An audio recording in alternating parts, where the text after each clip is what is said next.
اور وہ کہتے ہیں کہ اگر آپ سچے ہیں تو بتائیں یہ عذاب کا وعدہ کب پورا ہوگا۔ تفسیر آیت، مشرکین کا یہ کہنا کہ وہ بات جس سے ہم کو ڈرایا جاتا ہے کب آنے والی ہے، صرف اس مقصد کے لیے تھا کہ پیغمبر صلی اللہ علیہ وآلہ وسلم قیامت کو فوری پیش کرنے سے عاجز رہیں گے، اس طرح ہم فضا ان کے خلاف کرنے میں کامیاب ہو جائیں گے۔ اس کا جواب اگلی آیت میں ہے۔ لو يعلم الذين كفروا حين لا يكفون عن وجوههم النار ولا عن ظهورهم ولا هم ينصرون بل تأتيهم بغتة فتبهتهم فلا يستطيعون ردها ولا هم ينظرون۔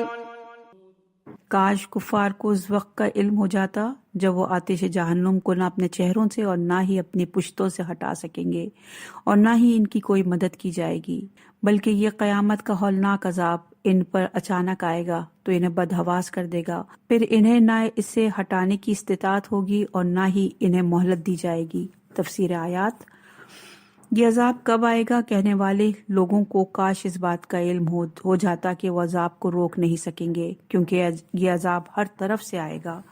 چہرے اور پشت کا ذکر اس بات کو واضح کرنے کے لیے ہے کہ ہر طرف سے عذاب ان کافروں کو گھیر لے گا، آگے بھی آتش پیچھے بھی آتش۔ نمبر 2، قیامت کا عذاب جب آئے گا، اچانک آئے گا، تو کافر محبوط ہو جائیں گے، اپنے کسی ارادے کے مالک نہیں رہیں گے، اس سے بچنے کی کوئی سبیل تلاش کریں گے، یہاں تک کہ مہلت بھی نہیں ملے گی۔ وَلَقَدِ اسْتُهْزِئَ بِرُسُلٍ مِّن قَبْلِكَ فَحَاقَ بِالَّذِينَ سَخِرُوا مِنْهُمْ مَا كَانُوا بِهِ يَسْتَهْزِئُونَ۔ اور بتحقیق آپ سے پہلے بھی رسولوں کا استہزاء یعنی مذاق ہوتا رہا، مگر اس مذاق کرنے والوں کو اسی عذاب نے آ گھیرا جس کا وہ استہزاء کیا کرتے تھے۔ تفسیر آیت، جس عذاب کے بارے میں مشرکین دنیا میں تمسخر کرتے تھے، آج وہی عذاب ان کو گھیرے لے گا۔ انبیاء علیہ السلام کے ساتھ تمسخر کفر کی ایک مشترکہ خاصیت ہے، یہ تمام کافر قوموں میں موجود رہی ہے۔ استہزاء اور تمسخر ایک غیر انسانی جرم ہے اور احترام آدمیت کے خلاف ہے، اس میں دوسرے کی تحقیر اور اپنے تکبر کا مظاہرہ ہوتا ہے، اس لیے ایسے لوگوں کو ایک ایسا دن دیکھنا ہوگا جس میں خود ان کے ساتھ تمسخر اور تحقیر آمیز سلوک کیا جائے گا۔ مزید تشریح کے لیے ملاحظہ ہو سورہ انعام کی آیت نمبر 10۔ اہم نکات: نمبر 1، تمسخر خفت عقلی کی علامت ہے، جبکہ دلیل طلب کرنا معقولیت کی علامت ہے۔ قُلْ مَن يَكْلَؤُكُم بِاللَّيْلِ وَالنَّهَارِ مِنَ الرَّحْمَٰنِ بَلْ هُمْ عَن ذِكْرِ رَبِّهِم مُّعْرِضُونَ۔ کہہ دیجئے رات و دن میں رحمان سے تمہیں کون بچائے گا، بلکہ یہ لوگ تو اپنے رب کے ذکر سے منہ موڑے ہوئے ہیں۔ تفسیر آیت نمبر 1، استفہام انکاری ہے کہ کون ہے جو تمہیں لیل و نہار کے اوقات میں رحمان سے بچائے۔ کسی ظالم سے بچنا آسان ہے، لیکن اس ذات کے تم مجرم بن رہے ہو جو بذات خود رحمان ہے، مصدر رحمت ہے۔ اس رحمت والی ذات سے بڑھ کر کوئی رحمت والا موجود نہیں جو تمہیں پناہ دے۔ رحمان کا ذکر کرنا اس بات کی طرف اشارہ ہو سکتا ہے کہ تمہارا جرم اس قدر سنگین ہے کہ اللہ کی ذات رحمان ہونے کے باوجود تمہیں ایسے عذاب میں مبتلا کر دے گی جس سے بچانے والا کوئی نہ ہوگا۔ نمبر 2، اپنے رب سے روگردانی کر کے تم ایک مہم چیز کی امید میں ہو۔ اہم نکات: نمبر 1، تعجب ہے اس انسان پر جس ہستی کے پاس سب کچھ ہے اس سے بے رخی، اور جس کے پاس کچھ بھی نہیں ہے اس سے امیدیں وابستہ کرتا ہے۔ أَمْ لَهُمْ آلِهَةٌ تَمْنَعُهُم مِّن دُونِنَا لَا يَسْتَطِيعُونَ نَصْرَ أَنفُسِهِمْ وَلَا هُم مِّنَّا يُصْحَبُونَ۔ کیا ہمارے علاوہ بھی ان کے معبود ہیں جو انہیں بچا لیں؟ وہ تو خود اپنی مدد کی بھی استطاعت نہیں رکھتے اور نہ ہی ہماری طرف سے ان کا ساتھ دیا جائے گا۔ تفسیر آیت نمبر 1، کیا ہمارے علاوہ ان کے پاس ایسے معبود ہیں جو ان کو تحفظ دیں گے؟ اگر ایسا ہے تو ان کے معبودوں سے اپنا تحفظ حاصل کرو۔ نمبر 2، وہ تمہاری کیا مدد کریں گے؟ خود اپنا تحفظ نہیں کر سکتے۔ نمبر 3، نہ ہی وہ ہماری طرف سے کچھ حاصل کر سکیں گے۔ تمہارے یہ معبود تمہیں تحفظ دینے کے لیے اپنے پاس کچھ رکھتے ہیں، نہ ہم سے تحفظ دلا سکتے ہیں۔ آیت کے اس جملے سے یہ اندیہ ملتا ہے کہ کوئی ایسا راستہ موجود ہے جس کے ذریعے اللہ سے تحفظ اور شفاعت حاصل کرنا ممکن ہے، مثلا اعمال صالح، شفاعت کنندہ ہستیوں کی اتباع وغیرہ۔ اہم نکات: نمبر 1، انسان اپنے اندر اہلیت پیدا کرے تو مجاز ہستیوں کے ذریعے شفاعت حاصل کر سکتا ہے۔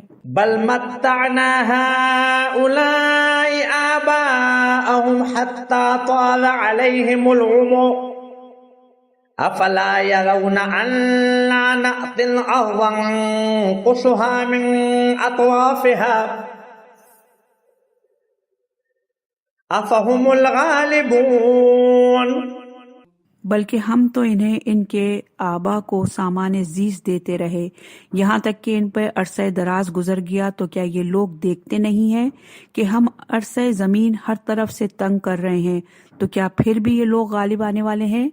تفسیر آیت: نمبر 1، مشرکین کو ایک مدت تک اللہ تعالیٰ نے ڈھیل دے رکھی ہے۔ یہ ڈھیل اس لیے نہیں تھی کہ ان مشرکوں کو ہم سے بچانے والا کوئی نہ تھا۔ نمبر 2، اس ڈھیل کی مدت بھی لمبی ہو گئی۔ اس ڈھیل سے انہوں نے یہ سمجھا کہ ہم کسی کی گرفت میں آنے والے نہیں۔ اگر کوئی عذاب آنے والا تھا، جیسا کہ انبیاء کہتے ہیں، تو اس عذاب کو ابھی آنا چاہیے تھا۔ نمبر 3، اب یہ مہلت ختم ہونے کو ہے جس کی علامات ظاہر ہونا شروع ہو گئی ہیں، اور وہ ہے ان پر زمین تنگ ہو رہی ہے اور ہر طرف سے ان پر دائرہ تنگ ہو رہا ہے۔ یہ تو ہوئے ان کے ملغوب ہونے کے آثار۔ نمبر 4، زمین مشرکین کے لیے تنگ ہو رہی ہے۔ زمین تنگ ہونے کا مطلب یہ لیا جاتا ہے کہ علاقوں پر مسلمانوں کو فتح حاصل ہو رہی ہے اور قریہ قریہ دائرہ اسلام میں داخل ہو رہے ہیں۔ اسلام کے لیے زمین کشادہ ہو رہی ہے، شرک کے لیے زمین تنگ ہو رہی ہے۔ سورہ توبہ کی آیت نمبر 118 میں اللہ تعالیٰ فرماتا ہے، جب اپنی وسعت کے باوجود زمین ان پر تنگ ہو گئی تھی۔ لیکن یہ تفسیر سورہ کے مکی ہونے کے ساتھ سازگار نہیں ہے، چونکہ مکی زندگی میں کوئی علاقہ مسلمانوں کے قبضے میں نہیں آیا تھا۔ البتہ التقان میں اس آیت کو مدنی قرار دیا گیا ہے۔ اس صورت میں اس تفسیر پر مذکورہ اعتراض وارد نہ ہوگا، اور یہ تفسیر بھی کی جاتی ہے کہ زمین تنگ کرنے سے مراد موت کی وجہ سے مشرکین کی نفری کم ہونا، چنانچہ نقص افراد کو زمین کی تنگی سے تعبیر کرنا ایک محاورہ ہے۔ المیزان کی تفسیر پر یہ اعتراض نہیں آتا، ان کے نزدیک نقص الارض سے گزشتہ قوموں کی ہلاکت مراد ہے۔ آیت کا مفہوم یہ ہے کہ کیا یہ لوگ نہیں دیکھتے کہ گزشتہ قومیں یک کے بعد دیگرے مٹتی رہیں، تو تم ہمیشہ رہو گے اور غالب آ جاؤ گے؟ یہ ساری تفاسیر سیاق آیت سے بہت دور ہے، صرف اس آیت کا مدنی ہونا قرین واقعہ معلوم ہوتا ہے۔ اہم نکات: نمبر 1، ظالم و مجرم کی مہلت دیکھ کر یہ خیال دل میں نہ آئے کہ اس دیس میں اندھیرے ہیں۔ قل انما انذركم بالوحی ولا يسمع الصم الدعاء اذا ما ينذرون۔ کہہ دیجئے میں وحی کی بنا پر تمہیں تنبیہ کر رہا ہوں، مگر جب بہروں کو تنبیہ کی جائے تو وہ کسی پکار کو نہیں سنتے۔ تفسیر آیت: نمبر 1، رسول اللہ صلی اللہ علیہ وآلہ وسلم کو یہ حکم مل رہا ہے کہ آپ کہہ دیں کہ میرا کام صرف اور صرف تمہاری تنبیہ کرنا ہے کہ تم ہلاکت میں نہ پڑو۔ یہ تنبیہ اپنی طرف سے نہ ہوگی بلکہ وحی کے ذریعے ہوگی۔ وحی نازل ہونے کی صورت میں حضور اکرم صلی اللہ علیہ وسلم انتظار فرماتے تھے، کسی سوال کا جواب تک ارشاد نہیں فرماتے تھے۔ سورہ نجم کی آیت نمبر 3 اور 4 میں ارشاد باری تعالیٰ ہے، وہ خواہش سے نہیں بولتا، یہ تو صرف وحی ہوتی ہے جو اس پر نازل کی جاتی ہے۔ واضح رہے، رسول اکرم صلی اللہ علیہ وآلہ وسلم کو اجتہاد کی ضرورت پیش نہیں آتی، کیونکہ یہ بات سب کے ہاں متفقہ ہے، جہاں صریح نص ہو وہاں اجتہاد نہیں ہوتا۔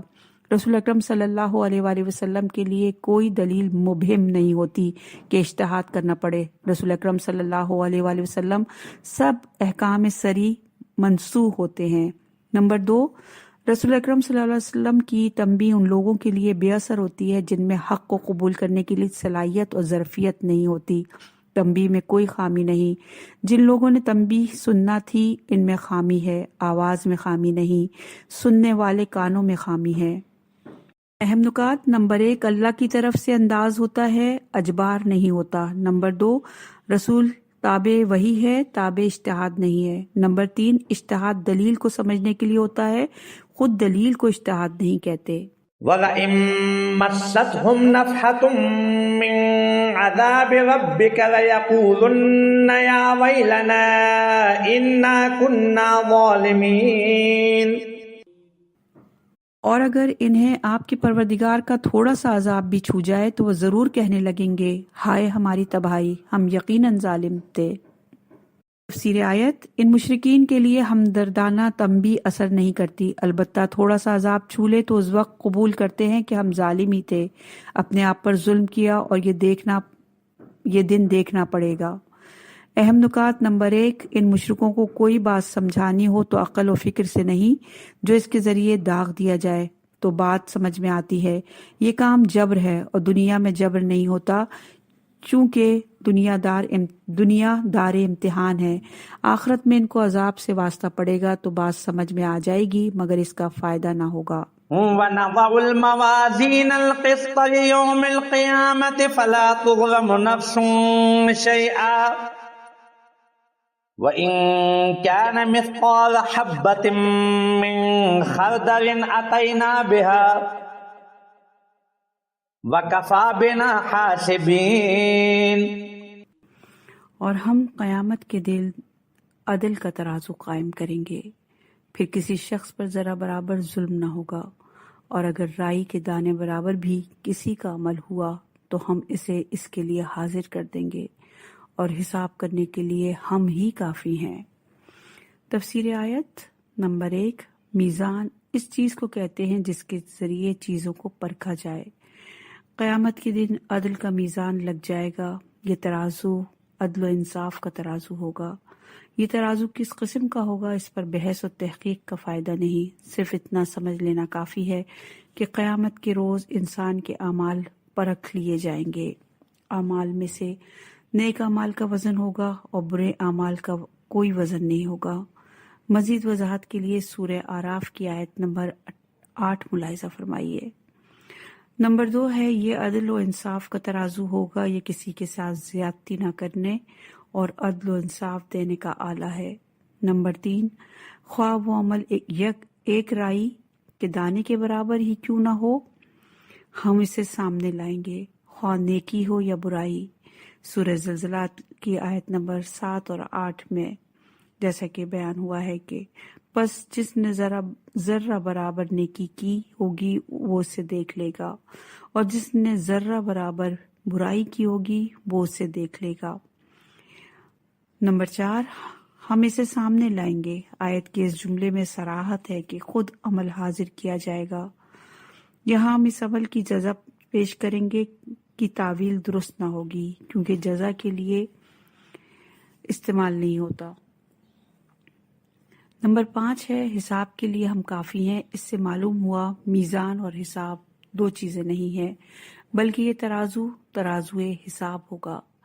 اہم نکات: نمبر 1، ہر شخص کو اللہ کے سامنے حساب دینا ہوگا۔ نمبر 2، اللہ کے سامنے جانے کے لیے اپنے عمل میں وزن پیدا کرنا ہوگا۔ وَلَقَدْ آتَيْنَا مُوسَى وَهَارُونَ الْفُرْقَانَ وَضِيَاءً وَذِكْرًا لِّلْمُتَّقِينَ الَّذِينَ يَخْشَوْنَ رَبَّهُم بِالْغَيْبِ وَهُم مِّنَ السَّاعَةِ مُشْفِقُونَ۔ اور بتحقیق ہم نے موسیٰ اور ہارون کو فرقان اور ایک روشنی اور ان متقین کے لیے نصیحت عطا کی جو بن دیکھے اپنے رب سے ڈرتے رہے اور قیامت سے بھی خوف کھاتے ہیں۔ تفسیر آیات: نمبر 1، حضرت ہارون چونکہ شریک نبوت تھے اس لیے دونوں کا ایک ساتھ ذکر فرمایا۔ نمبر 2، یہ توریت کا وصف ہے کہ حق و باطل کو واضح کرنے والی کتاب ہے۔ نمبر 3، یہ بھی توریت کی صفت ہے کہ توریت حق تک رسائی کے لیے ایک نور ہے۔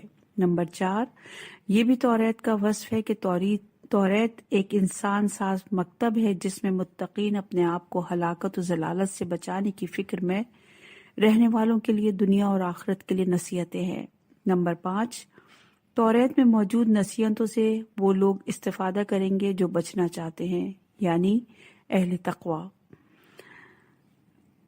الف، اور وہ لوگ اس کتاب سے فائدہ اٹھائیں گے جو خوف خدا دل میں رکھتے ہیں، بے، جو قیامت کا خوف دل میں رکھتے ہیں جس میں ہر بات کا حساب دینا ہے۔ اہم نکات: نمبر 1، بیدار دل ہی خطرات سے بچنے کا شعور رکھتا ہے۔ نمبر 2، تقوی والے ہی بیدار دل والے ہوتے ہیں۔ وَهَذَا ذِكْرٌ مُبَارَكٌ أَنزَلْنَاهُ أَفَأَنْتُمْ لَهُ مُنْكِرُونَ۔ اور یہ قرآن ایک مبارک ذکر ہے جسے ہم نے نازل کیا ہے، کیا تم اس کے بھی منکر ہو؟ تفسیر آیت۔ نمبر 1، اس کا اشارہ قرآن کی طرف ہے۔ یہ قرآن توریت کی طرح صرف ذکر نہیں بلکہ مبارک بھی ہے۔ اس کی تعلیمات، اس کی نصیحتوں میں حقائق کی طرف رہنمائی اور ہدایت کی برکتیں ہیں کہ اس کتاب کے ماننے والوں نے دنیا کو تہذیب سکھائی، تمدن دیا، انسانی قدروں کا احیا کیا اور انسان کو اپنی کھوئی ہوئی انسانیت واپس دی۔ نمبر 2، کیا تم ایسی مبارک کتاب کے منکر ہو جس میں صرف تمہاری سعادت مضمر ہے؟ اہم نکات: نمبر 1، قرآن یقیناً مبارک ہے ان لوگوں کے لیے جو اس کی تعلیمات کو اپنا لیں۔ وَلَقَدْ آتَيْنَا إِبْرَاهِيمَ رُشْدَهُ مِنْ قَبْلُ وَكُنَّا بِهِ عَالِمِينَ۔ اور بتحقیق ہم نے ابراہیم کو پہلے ہی سے کامل عقل عطا کی اور ہم اس کے حال سے باخبر تھے۔ تفسیر آیت۔ ہم نے ابراہیم کو رشد دیا، حقائق تک رسائی کا ذوق اور سلیقہ دیا، جو علم کی دوسری تعبیر ہے۔ ابراہیم کو ہم نے اس حقیقی علم سے نوازا جس کے بعد ابراہیم میں ایک طاقت آ گئی۔ نگاہ حقیقت بدلنے کے بعد اللہ تعالیٰ کے سامنے بڑی سے بڑی طاقت کو اعتنا میں نہیں لایا جاتا، اسی لیے طاقت کی بنا پر حضرت ابراہیم علیہ السلام بت شکن بن گئے اور کسی غیر اللہ کو نہیں لاتے تھے اپنے خاطر میں۔ ابراہیم علیہ السلام کو رشد عنایت کرنے کی وجہ وہ علم ہے جو ابراہیم علیہ السلام کی استعداد اور قابلیت کے بارے میں اللہ تعالیٰ کو حاصل تھا۔ اس سے واضح ہو جاتا ہے کہ انبیاء علیہ السلام کو اللہ تعالیٰ تکویناً درجہ دیتا ہے۔ انبیاء علیہ السلام کی فضیلت اس میں ہے کہ وہ اللہ کی خصوصی عنایت کے اہل ثابت ہوتے ہیں۔ اہم نکات: نمبر 1، حقائق کا ادراک انسان کو غیر حقیقی موہم چیزوں سے نجات دلاتا ہے۔ نمبر 2، اللہ کسی کو بلا استحقاق کوئی مقام نہیں دیتا، اہلیت کی بنیاد پر دیتا ہے۔ اذ قال لأبيه وقومه ما هذه التماثيل التي أنتم لها عاكفون۔ جب انہوں نے اپنے باپ اور چچا بریکٹ میں ہے اور اپنی قوم سے کہا یہ مورتیاں کیا ہیں جن کے گرد تم جمے رہتے ہو۔ تفسیر آیت۔ نمبر 1، یہ تصویریں، یہ بت کیا چیزیں ہیں؟ ان کی حقیقت سے سوال ہے کہ ان بتوں کی تم پوجا کرتے ہو تو ان کو کیا سمجھ کر پوجا کرتے ہو؟ تم وحی اور نبوت کے قائل نہیں ہو؟ تمہیں کس نے بتایا کہ ان بتوں کو اللہ نے تدبیر کا اختیار دیا ہے؟ قالوا وجدنا آباءنا لها عابدين۔ کہنے لگے ہم نے اپنے باپ دادا کو ان کی پوجا کرتے پایا۔ تفسیر آیت۔ ان کے پاس کوئی جواب نہیں تھا، اس لیے بتوں کی حقیقت بیان کرنے کی جگہ ان کی پوجا کرنے کی وجہ بتائی۔ وہ صرف یہ تھی کہ ہمارے باپ دادا ایسے کرتے آئے ہیں، اندھی تقلید ہی ان کا مدرک تھا۔ قال لقد كنتم أنتم وآباؤكم في ضلال مبين۔ ابراہیم نے کہا یقیناً تم خود اور تمہارے باپ دادا بھی واضح گمراہی میں مبتلا ہیں۔ تفسیر آیت۔ تمہارے باپ دادا کے پاس خود تمہاری طرح دلیل نہیں تھی، وہ گمراہ تھے، تم گمراہ لوگوں کی پیروی کرتے ہو۔ قالوا اجئتنا بالحق ام انت من اللاعبین۔ وہ کہنے لگے کیا آپ ہمارے پاس حق لے کر آئے ہیں یا بیہودہ گوئی کر رہے ہیں؟ تفسیر آیت۔ وہ کہنے لگے ابراہیم آپ یہ باتیں اپنے دل سے کر رہے ہیں، مذاق ہے۔ لوگ اپنی مسلمات کے خلاف بات کرنے والے کو بے وقوف سمجھتے ہیں یا سنجیدہ نہیں سمجھتے۔ قال بل ربكم رب السماوات والأرض الذي فطرهن وأنا على ذلكم من الشاهدين۔ ابراہیم نے کہا بلکہ تمہارا رب آسمانوں اور زمین کا رب ہے جس نے ان سب کو پیدا کیا اور میں اس بات کی گواہوں میں سے ہوں۔ تفسیر آیت نمبر 1۔ حضرت ابراہیم علیہ السلام ان کے جواب میں سنجیدگی کا اظہار کرتے ہوئے فرماتے ہیں تمہارا رب وہ ہے جو کل کائنات کا رب ہے۔ نمبر 2، تمہارا رب وہ ہے جس نے کل کائنات کو خلق فرمایا۔ رب کائنات کا یہ مطلب ہے کہ وہ کائنات کی تدبیر فرما رہا ہے۔ نمبر 3، اللہ تعالیٰ کے کل کائنات کے رب ہونے پر بہت سے شواہد موجود ہیں اور اس بات پر بھی گواہی دے سکتا ہوں چونکہ حضرت ابراہیم علیہ السلام اولو العزم رسول ہیں۔ ابراہیم علیہ السلام کو اللہ نے براہ راست ملکوت السماوات والارض دکھائے۔ انہوں نے اپنی بصیرت و بصارت دونوں سے اس بات کا مشاہدہ کیا کہ کل کائنات کا مالک و مدبر اللہ تعالیٰ جل شانہ ہے۔ اہم نکات نمبر 1، جو کائنات کا خالق ہے وہی رب ہے۔ نمبر 2، رب وہی ہوتا ہے جو خالق ہے۔